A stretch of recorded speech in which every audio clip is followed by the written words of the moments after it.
This is the story of the St. Thomas Yacht Club. It is an unassuming, relatively small club without the plush amenities afforded most of its continental counterparts. And yet, it is remarkable in that it boasts the highest success rate in producing an extraordinarily high number of the finest world-class sailors. The St. Thomas Yacht Club, idyllically located in the protected harbour on the pristine east end of St. Thomas, is like no other yacht club. It was born of a dream shared by a group of like-minded sailors in 1963 to have a club dedicated to and promoting sailing. It was important to them that it not be a social club, but rather a place that can afford anyone who has an interest in sailing a place to be able to join and enjoy. I'm John Foster, charter member of the St. Thomas Yacht Club and past Commodore. When I sailed across the Atlantic, one of the last memories I had of England was saying goodbye to all my friends at the yacht club. And when I got here, I found there was no such thing as a yacht club. And I was delighted when I met Bill and Jim Evans, who had started developing the east end of the island, that we could perhaps find a piece of their land on which to build a club. And we were lucky enough to find Cowpit Bay, where the club, which you can see in the background, is now our yacht club. My name is Bill Evans, and I'm one of the charter members of the St. Thomas Yacht Club. I've been asked to answer some questions about the founding of the yacht club, which my brother and I, Jim Evans, participated in from the very, very beginning. A lot of questions have come up over time and some people get them confused because they weren't there. The rest of the charter members that most everyone knows about were there, and frankly they can tell you just about everything I can, but they can't tell you what my brother and I were thinking when we decided and why we decided we wanted to start a new yacht club. We both participated for years, along with many of the other local members, in the Virgin Island Yacht Club. Unfortunately, the Virgin Island Yacht Club did not have what we call a permanent home. We used to have our weekly meetings, or sometimes every other week, up at the Contant Hotel. And it's sort of hard to describe exactly what happened in all of these meetings because most people don't even remember what happened there. There was an awful lot of partying going on. We were all young. And everybody wanted to sail. Everybody wanted a crew for the guy that had a boat. And so we had a lot of sails. We had a lot of fun weekends. We went to St. Croix, went to Puerto Rico, down island a bit over the years, but there was something missing all the time. And that was that we didn't have a home on a beach somewhere. My brother and I were fortunate enough to have access to property on a beach at Cowpit Bay. And so after a decent amount of time, I guess we came to the conclusion that it wasn't going to happen, really, unless someone like us got behind it and made the land available, etc., and tried to put a plan together that would have good sound footing that would be carried forward into the future. One of the biggest problems that we had at the time was really working out a game plan so that we would have the financing available to do the things that were necessary to be done in order to get started up. Then having the people with the business background to run this organization until it became a real club. This is a part that a lot of people don't, and I'm talking to them, they don't seem to even know or understand, is that how important it is, and we felt it at the time. We had a number of friends and so forth who could afford the startup cost, but not very many people could afford the startup cost. And this became a major problem to us because you can't do it without some money, and you cannot make a yacht club without sailors. And our concept being one of having a true yacht club and one that would concentrate above all of the things, above all the parties and all the fun stuff we all always did, on sailing and teaching the youth to sail. The young children, I had young children at the time. Almost every member that we were acquainted with at the time had young children. But most of those people who had the young children, and they had small businesses they were operating, or they were working for someone else, but they didn't have like $1,000 to put on the table. It just it just wasn't going to work that way. So we had to do really a lot of thinking about it. So the first thing we did is we made a list of people, my brother and myself. We said, let's go talk to these guys. I can't name them all, and I won't try to do it at this point, but John Foster was one of the very first people who we went to talk to, and Otto Walter was another one. And because these are people who we associated with all the time and we sailed with and crewed for and so forth. They all agreed with us, hey, if this can be done, let's go for it.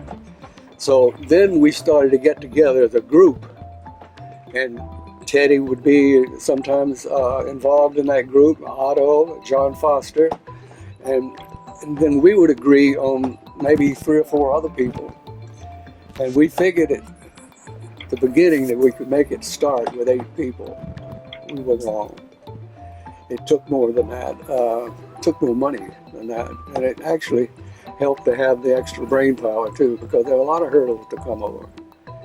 And we had a lot of fun doing it, I'll tell you that. But looking back on it, none of us really realized at that time that we were doing anything other than having fun.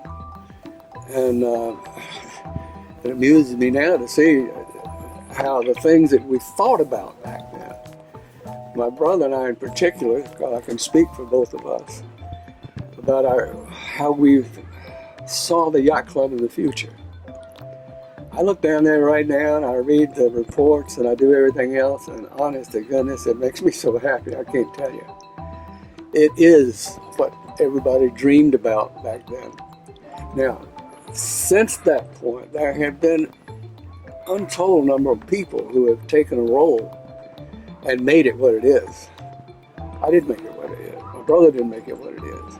So the next thing that happened was we had a meeting at Bill and Jim Evans's house, and we were trying to decide how we would actually start a yacht club.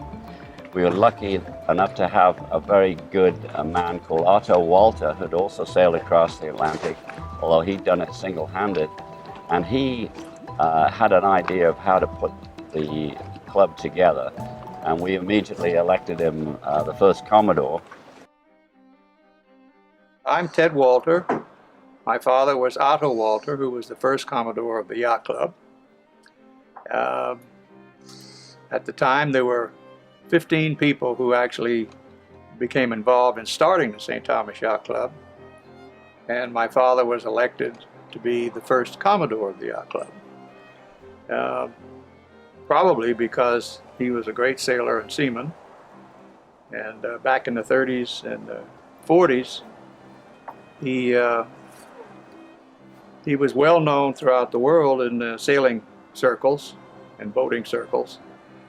One of the things that he had done when he was very young, he was about 18, I believe at the time, he found an old boat on a mud bank in a river in Estonia, which he was able to salvage and rebuild. And once he got it in good shape, he sailed across the Atlantic from Estonia to England, and England to New York, and then back. And I believe he made 5 or 6 trips over a period of a couple of years. And of course, that was quite a feat back in those days for somebody that age to, with very simple equipment, to do that. Of course, the origins of the St. Thomas Yacht Club, actually, you would need to go back into the Virgin Islands Yacht Club, which was here before, but at the time they had no, in fact they never did, have a clubhouse. And some of the members of the Virgin Islands Yacht Club, who were avid sailors and interested in having a bona fide yacht club and not just a club in name, got together and did some research and found out that we could get some land down at the Lindbergh Bay area and on a long lease so that we could build a clubhouse and we could have an anchorage for the club members' boats. And it was brought up at one of the VI Yacht Club's meetings to be voted on. And surprisingly enough, it was voted down. And then at the same meeting, some other people who we called social members, as opposed to yacht club members, they were apparently in the majority because they voted to buy a piano. And the yacht club had no home to put the piano in. So they decided that they would put it in, I believe it was Bruce Cobb's home, but I'm not 100% sure about that. And so anyway, the other members, charter members, myself and my father and the Evanses and a multitude of others, 15 of us, we all decided it'd be time to do something, and Bill and Jim owned property out in the east end of the island where the club is today. When we were all part of the Virgin Island Yacht Club meeting at Contant, we had many discussions, and I didn't mean to leave that out, about a new yacht club. It was not very welcome type of discussion with most people. We brought it up time and time again, and my brother and I were in a position to be able to help in that situation. And so we felt probably stronger than anybody else did about it, because we finally concluded that, hey, we can make this happen. And so we offered to have the yacht club moved, the existing yacht club moved, out to the east end of the island at Calpit Bay. And we didn't get very good acceptance on that at all. I'm past Commodore Dick Avery. I was Commodore in 74 and 75. But I was the first regular member of the yacht club. An interesting thing about how the club started was that Teddy Walder had a party for his father Otto and Jim Evans and me and our wives at his house in Contant. Jim Evans said that he tried to give the Virgin Islands Yacht Club a piece of land out at Vesett Bay, and they turned it down. So that led to a lively discussion, because the Virgin Islands Yacht Club had no clubhouse, no land, no dock, no marine facilities, no anything, and they weren't interested in it. They met up at the Contant Great House, and the club owned a piano. So this didn't seem to be the right thing for a yacht club. Otto said, let's start another club. So we had discussion about that, kicked it around, and Otto came up with the idea of having charter members each giving $1,000 so that we could get an account to put in the bank, incorporate, and get the thing started. It all happened probably in about 15 minutes. Well,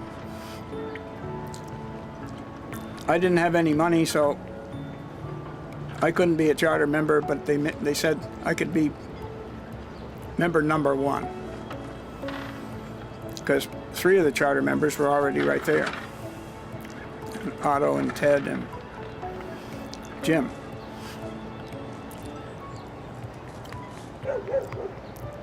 We made a list of people we thought would join the club, and it ended up being probably about 50 people long. And the next thing, I guess, I wasn't involved in it, but the next thing was a meeting at the office of Jim and Bill Evans. So Otto was our leader, and we then built a shed right on the beach, right next to where the club is now. And we started to have barbecues and invite out people who we thought might be interested in the yacht club, particularly people with young children. And we eventually were able to get together approximately 50 people who were willing to pay $50 a year as a membership fee. This was a great step forward, and it was at that time that we asked Ken Bragg, who was an architect here, to draw a picture for us of what a yacht club would look like on the property. And we were lucky enough to have Ken give us some very good renderings, which inspired this group of people to go ahead and see if we could borrow the money from the bank to build the building that Ken had drawn. When we got to the bank, we found out that we could borrow the money, but they wanted personal signatures from everybody on the mortgage loan. This was the time when a lot of people couldn't afford to come forward with personal signatures, or were not willing to risk that. And so we ended up with 15 people, including myself, who were willing to go ahead and sign the guarantee to the bank and borrow the money to build the club. And that was really the turning point at that moment when we put our names on paper and stood by the loan, which is approximately $80,000. It was a great moment for the history of the club, but also a great moment in the determination to build a facility for sailing in the U.S. Virgin Islands. And so the club was organized, and we built a small clubhouse out of wood, and we had volunteer members who came and tended bar on weekends and did that sort of thing, helped to maintain the property as working members, if you will. And we had a membership drive, and one thing led to another, and 1 year later the present clubhouse was up and running, and we had our New Year's Eve party in the present clubhouse 1 year after the first temporary one. Of course, the temporary one didn't stay temporary. It was used for many, many years, and then eventually it was taken down, and you have what's there now next to the clubhouse. I can remember even in the beginnings, for example, Jim Evans, God bless him, he was actually running the bulldozer for a while that actually created the road that goes down to the yacht club. And that was a sight to see. Oh, Uncle Bubba, he just loved to do that kind of thing. He really did.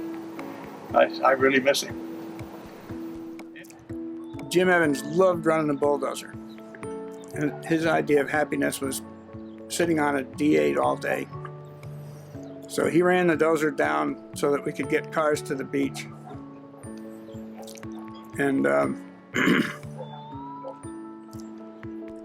we had the first party, and I don't remember when it was, but it was around Thanksgiving. It may have been between Thanksgiving and Christmas, probably was. And the beach was scruffy, and the parking was just wherever you could park in the sand, but quite a number of people showed up.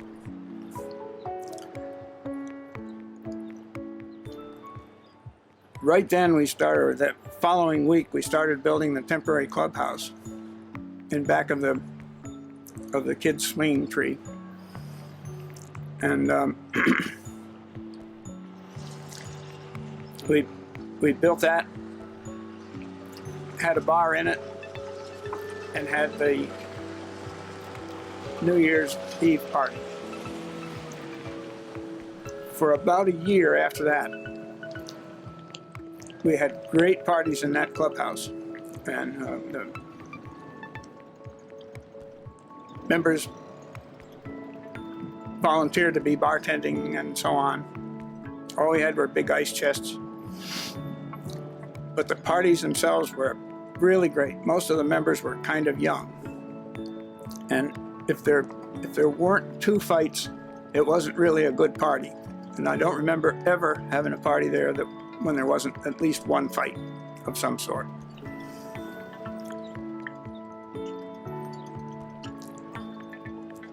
Right at the first part of the year, Ken Bragg designed the house, the big clubhouse, and everything got going on building that. And by the following New Year's, that was built. It was, I think it was through the building of the new club.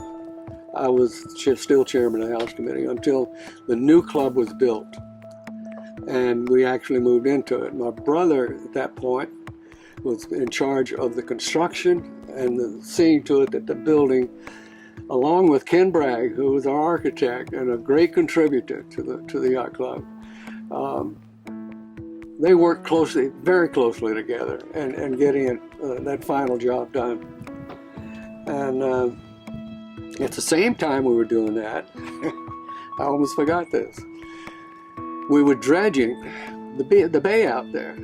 We had, I think it was Clarenbach, somebody that came in there, and after a couple of years of trying to get permits, we finally got our permits, and we kept that dredge in there a long time, as long as we could, because we had that whole area in there to fill up. In addition to that, we had to blast out a place with dynamite to put that yacht club in there. It didn't fit just a flat, sandy spot that that nature made for us. So it was a big outcropping of rock that came down there, and of course, who was going to do that but Bill and Jim? I mean, forgive me for saying it like that, but I mean, here again, we're dealing with money. Nobody had any money really, and we didn't really have the money to do it, I'll be honest with you, but we had the power to do it. We had huge mortgages, and we had everything else. Well, we gave the property to the yacht club, but it wasn't really ready to be built on. We still had a lot of dredging to do, which I just said we were doing that, and we had to, it was sort of an afterthought, because we really didn't think that we were going to have to blast out the side of that mountain to get that done. So anyhow, we did it, we got it done, and everything just started falling in place. And one wicked day was when they were pouring the slab, and there was a lot of volunteer labor because nobody had any, we didn't have enough money to have contractors and stuff like that. And as they were pouring the slab, reinforcing was coming up, floating up through the wet concrete, and people were pushing it down, and it would go back up and so on. And thank God for Al Henthorne, who was a professor of cement work. He came in and saved the day, with the exception of 1 or 2 little spots, which if you look sharp on the deck, you can find them to this day where they were. Anyway, the building went up, and we had the New Year's party 1 year after the one in the plywood shack. And as soon as we moved into the big clubhouse, there didn't seem to be any fights in the parties. But people were getting older, and the club was getting bigger, and it just didn't seem to be apropos to have a fight in a nice looking clubhouse. One of the earliest things that happened before clubhouses or anything else was that Otto went and got huge chains and anchors and brought them down on Atlantic Line's ship, his ship. No, it wasn't Atlantic Line. Anyway, it's Otto's own ship. And we had a mooring field out there for about, I think, 25 boats or 24 or something like that, three rows. And the dock was built all during that same time. Wasn't quite as large as the one we now, it was the concrete part anyway. So that people could come and go on their dinghies without getting their feet wet and stuff. So away we went as a yacht club. My name is Tom Carlin, and I first came down to the Virgin Islands in the 50s in the underwater demolition teams. Now, when I lived in Frenchtown during this time, I was right near Dick Avery's boathouse, and I was doing a lot of work for Dick Avery and doing a lot of diving and diving charters. So one of the inspiring things was I got to dive in the harbor. I was willing to go out there in the dirtier water, and I would look for bottles. And in the hunt for the old antique bottles, I started finding many anchors. And when I say many, I mean like a dozen. And they were from the old sailing ships that were in the harbor. And sometimes there were many older anchors that had a lot of chain that was there. Well, Dick Avery, being involved with the yacht club, which I was a member also, suggested that with the board that maybe we would be able to set up the first moorings system that would come out here. So I got together and started diving up the anchors, and we would use brute force to tow them underneath 55-gallon drums. And we would tow anchors and then long lengths of chain, and sometimes we'd have to come back and just carry the chain. So we would make the tow around, which was sometimes pretty rough and slow, but the old brute force would get the anchors and the chain up there, and then we put in the first strings of moorings that would be right out there in Cowpit Bay. Early racing was a little difficult because we had 2 yacht clubs in St. Thomas. And the Virgin Islands Yacht Club didn't think that we were a viable thing. So they took all the old race times, and we had to kind of squeeze our races in. But one early one was St. Croix race. And the start was in the harbor, sponsored by Virgin Islands Yacht Club. The finish was Christiansted. And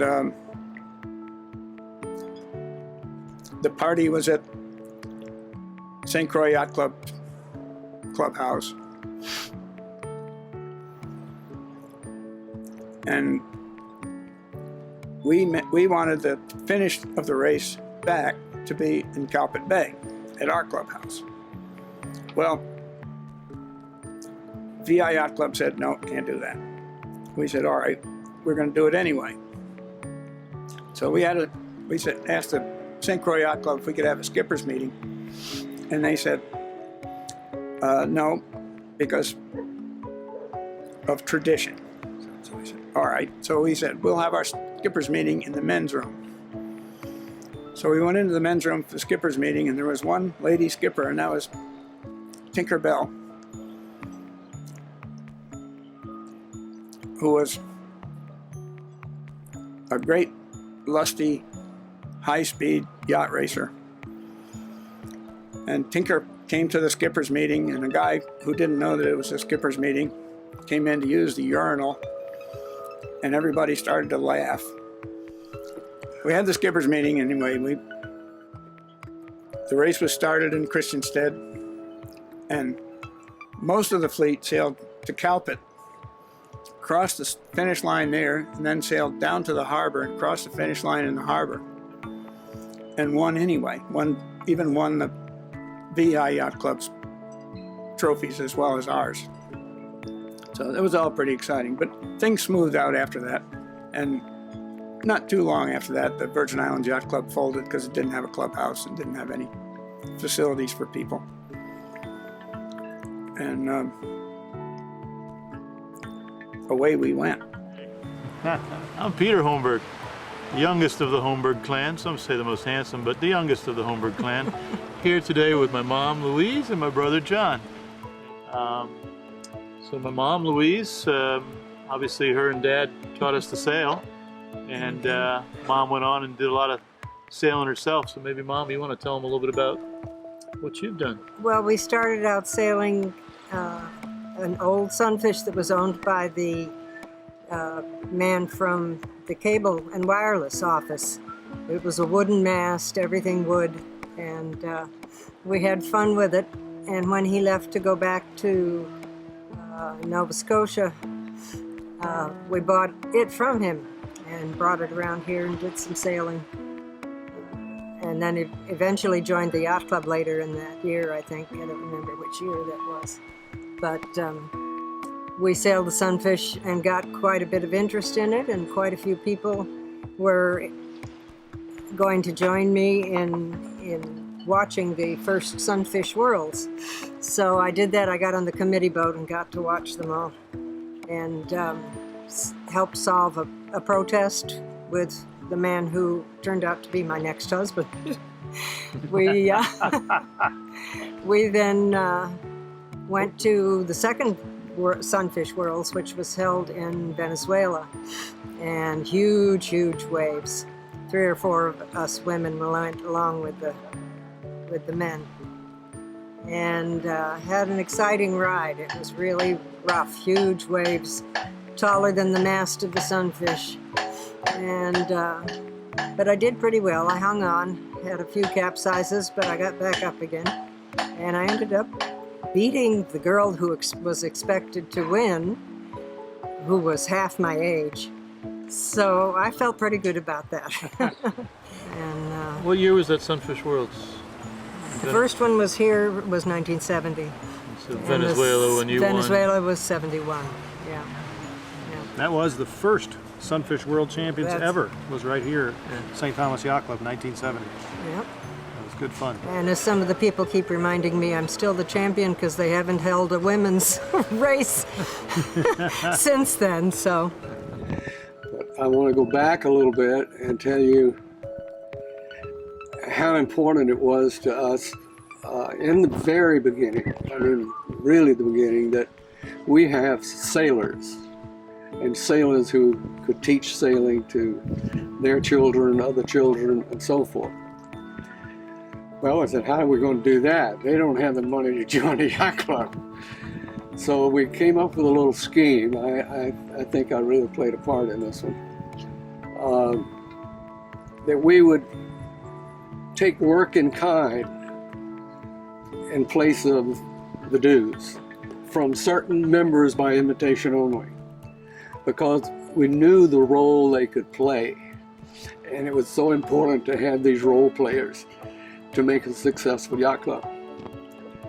I won't mention names, but we got a bunch of them, and they all know who they are, and I'm sure they're not, wouldn't mind telling you, but it's not up to me to do that. Now to do that, we said, well, what are they going to do in kind? What's going to happen here? So we said, well, we got to have a bar first of all. We have to have a place on the beach so we can all get together and have fun and do things like this. Well, somebody's got to run the bar. Okay, so I was appointed chairman of the house committee. That gave me the duty to oversee what was going to happen. And so we did that, and nobody knew if it was going to work or not. I mean, but we were just doing our best to come up with ideas about how to make this thing work. Hi, my name is Lynn Reed, and I was the first female Commodore of the St. Thomas Yacht Club. And I guess I forgot it, like winter camping. It was great in retrospect, so I was recycled and did it a second time about 15 years later. My husband and I originally joined the yacht club to play squash. One of our former Commodores, John Foster, said, that if we got 10 new members, the yacht club would build a squash court, because ours had burned down at the West Indian Company dock. So that's how we originally joined. And once we joined, we already had started sailing with Rudy Thompson, and back then sailing was more of a family affair. It was friends and family, and not quite as professional as it is now. So it was it's a whole different time, but we sure had a lot of good times and a lot of great memories. Rudy was the person who got us into the Olympics, got the Virgin Islands into the Olympics, because he noticed that the Bahamas, which belonged to Britain, were an Olympic nation. And why can't we do that? So he got some of his friends working on it, and they got our Olympic status for anything, prize fighting, anything, basketball. But we thought we had a better chance at sailing, so we went in '68. Rudy instigated our becoming a separate Olympic nation so that we could compete against other places that were too far to drive to. And that started all of our procession of yachting all around the world, because we could compete as a country separately. Very important. There's you and that's me. That was the first 1956. These were boats that we ordered from England, dinghies, the Heron dinghies. And it was, we built them over at Yacht Haven, and had a race. Now, see, I'm remember that. She has a good memory, I don't. And that was really the beginning of dinghy racing in St. Thomas. Yeah. That's 53 years ago. Can you believe it? It's hard to believe. Anyway. In the '72 Olympics, our little yacht club had 4 boats: a Finn, a Star, a Soling, and a Tempest. And I think that's really quite amazing. Dick Griffin was in the Finn. Ken Klein was in the Star.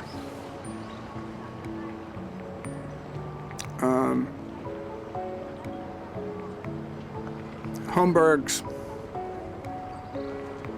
had the Soling, and John Foster, and I think it was Hamber was with him, John Foster, in a Tempest. But that's quite amazing. One yacht club, probably it's never happened with one yacht club ever supplying 4 boats to an Olympics. And curiously enough, if you go through all the results of that particular Olympic, our guys beat every nation at least once. Yeah, the Virgin Islands Sailing Association was started by Rudy Thompson, and he was one of the first people that realized that the Virgin Islands could send people to the Olympics. And I guess he put this group together, and we became a member national authority to, in those days it was called the International Yacht Racing Union. Now it's called ISAF. But we became one of the very first small countries to become a member national authority. And I think the Virgin Islands has been represented in every Olympics since 1968 in Mexico City, which again is a pretty cool thing for a small country. We've also won a medal. Peter Holmberg won a medal in Korea. He's the only Virgin Islander ever to win a medal.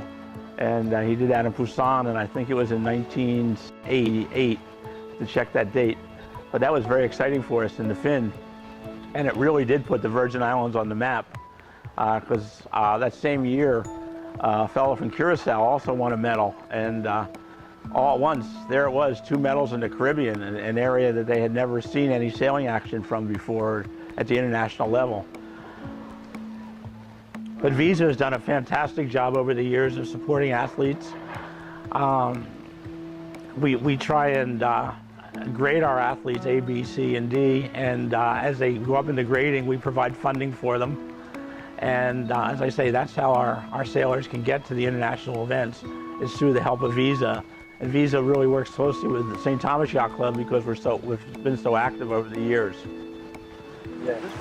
Okay, I'm Walter Fisher. I used to be Commodore of the St. Thomas Yacht Club in 1979 and 1980. And 38 years ago, a Rolex director from Argentina came to St. Thomas to see Lee Calvin and myself. And he asked what Rolex could do in St. Thomas, and we suggested to sponsor a regatta. And that's how the International Rolex Regatta came about, and Rolex has been sponsoring it now for all these years uninterrupted. It's actually the longest uninterrupted event Rolex has done, and I think the Yacht Club has done an excellent job over these 37 years we've been running it, and I hope it will continue. Up to now, I know that we have another 1 or 2 years to go with the contract with Rolex, but I will do everything possible to make it continuous and talk to them in Geneva how important this regatta is. The first Rolex was really more or less a local event, not much of an international event. We had some boats from Puerto Rico, and we had some boats from St. Croix and St. John, and maybe 1 or 2 boats from the BVI. So it was really a small regatta with about 20 boats. Today, the regatta attracts close to 100 boats from all over the world. And I think it's been building up in the right way, and it's known as the crown jewel of the Caribbean, because we emphasize on racing far more than on cruising. I used to sail with Dick Johnson on Caviar, which was a 3/4 tonner, which was brought down by Lee Calvert. And we won quite a good number of races. We won the Rolex Regatta also, I think, 3 or 4 times. And we had tremendous competition with Puerto Rico, with Jaime, who had Ibaro, a Swan, which gave us good competition. It was a lot of fun. In those early days, it was not as competitive as it is today. And of course, everybody would like to win the coveted Rolex watches. For all these years, 37 years, Rolex has always given a watch to the winners of each class. And I think that is what made it very attractive, but it made it also very competitive, because everybody wanted the watch. All I can say is that when I joined this yacht club so many years ago, I can't even remember that I went through the mill. I had to be race committee chairman, I had to be house committee chairman, then rear commodore, vice commodore, and then commodore. This was the tradition in those days, and I don't know if this is still today, but in my opinion, the commodore should have gone through everything so that he knows what it means to manage such a club. This yacht club always had a tradition of doing a lot of sailing, family sailing, and with your younger kids. I know my kids were, Stephanie, my daughter, was still in a cradle when we took her sailing, and we had a hang mat down below in which we laid her, and she slept there. And it's still the same today, and today my 5-year-old granddaughter is already sailing on an Optimist and is enjoying it immensely. So all thanks to the St. Thomas Yacht Club and its wonderful program for the children. Like we have this wonderful Optimist Regatta in June, sponsored by Scotiabank, and which attracts 100 kids from all over the US and the Caribbean. And I think this is what the yacht club should be allowed. It should be for the family, and it should be for the children to bring up new young sailors as we get older and step aside. Yeah, my name is Peter Holmberg. I'm born and raised here in St. Thomas. past Commodore 2 times of the St. Thomas Yacht Club. Currently Vice President of the Caribbean Sailing Association. And my profession now is professional sailing. I travel the world racing other people's boats for programs and being paid for it. Born and raised here in St. Thomas. My parents, Dick and Louise Holmberg, got involved in the yacht club probably right at its inception. And my brother and I grew up there as little kids, messing about on boats on the beach. And it was really my backyard, you know. From as a child, we'd finish school and come out and play at the yacht club with all our friends. So the yacht club is my playground. It's where I was raised and grew up. So going up, normal kids playing about in Sunfish and Optimus, and then bigger boats with our parents. And being kids that we were, obviously we competed against each other, competitive blood, and my brother and I, and Rosenberg kids, and the Thompson kids, and the Lawrence kids. So got into racing, and I took a knack to it, and we all got more and more serious. We went and competed against the other islands, Puerto Rico, St. Croix, and so at that age it was just fun. But we obviously got pretty good at it. We started getting some good results, and parents helped us out. We actually went to the States, to North Americans, and over to Europe. My brother did, to some European championships. And yeah, helped represent the yacht club and did pretty well. And then me personally, when I went off to college is when I got quite serious, and another kid at school there from Sweden was doing the Olympics, and I set my sights on the Olympics. And came back from college and university and took on an Olympic campaign and did the '84 Olympics with a very small budget, short time frame, and got 11th there, and pretty pleased with that. And decided then that I'd give it another go and really try to do a great job. And so I set my sights on the '88 Olympics and trained for that, and yeah, won a silver medal in the Finn class in the '88 Olympics, and a huge achievement in my life, the greatest thing I've ever done. And came back here to St. Thomas, to our yacht club, celebrated, and became a little bit of a local hero. And it actually then opened up a door to professional career for me in sailing. And since then, I've traveled the world and raced professionally in all types of boats, and gone on to match racing and then the America's Cup, and lately worked with a team from Switzerland and won the America's Cup. So made all those great achievements, and now I've moved back here and living here again now with my wife, and built a home and calling this home again, and back again involved with our yacht club, and yeah, real proud of it. And now to see the kids here at our club, I think in some ways following my footsteps. Hopefully what I've done is opened up the possibilities for them and given them the belief that they can do it as well. And the kids now are doing incredibly well.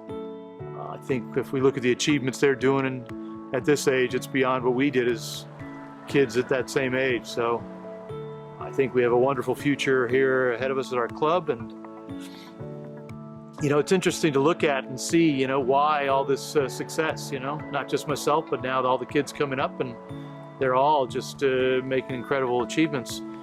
And I'd have to say, if asked why from our little club, I think it's the facility. I think it's, number one, being here in the Caribbean and the Virgin Islands. We're blessed with great weather all year long. You can sail all the time.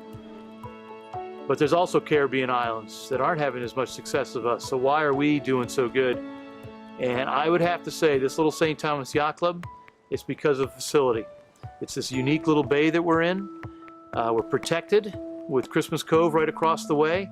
So as little kids, you're not afraid. You go out and you can mess about in boats, and the wind direction actually blows you right back into the beach. So it helps you take those baby steps. And then it's that protected bay. As you get a little bit better, you reach out, and it's fun, a great location to sail in. And then 5 minutes from that club, going north, south, or east, there is big ocean sailing with current, with waves, with strong winds, with tricky conditions. And it is that combination.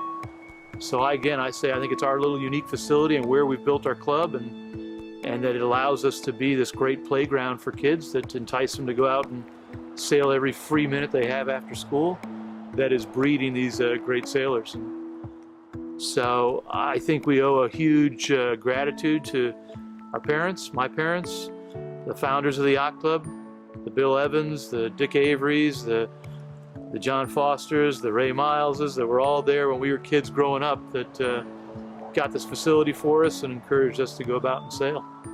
And I'm proud of it. I travel the world now racing for a living, and everywhere I go I'm known as the kid from the Virgin Islands, the kid from the St. Thomas Yacht Club.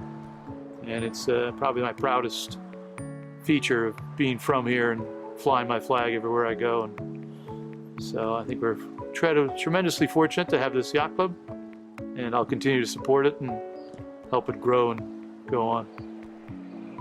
So my brother and I donated the land to the yacht club, and we proceeded at that point to organize the foundation of it and work out a way in order to get new members and get members that could afford to pay an annual dues, and grow a really happy, fun-loving yacht club that was dedicated to sailing.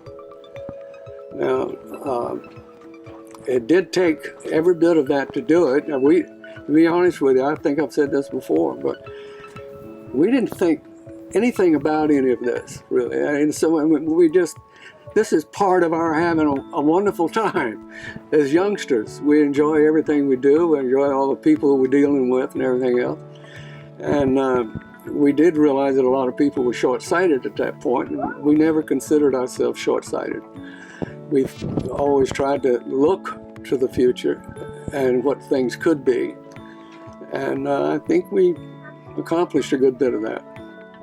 So that's why I say again, it just makes me so happy to see the yacht club perform the way it does today with its major races, and that I think Lee Kelbert and Walter Fisher were so responsible for.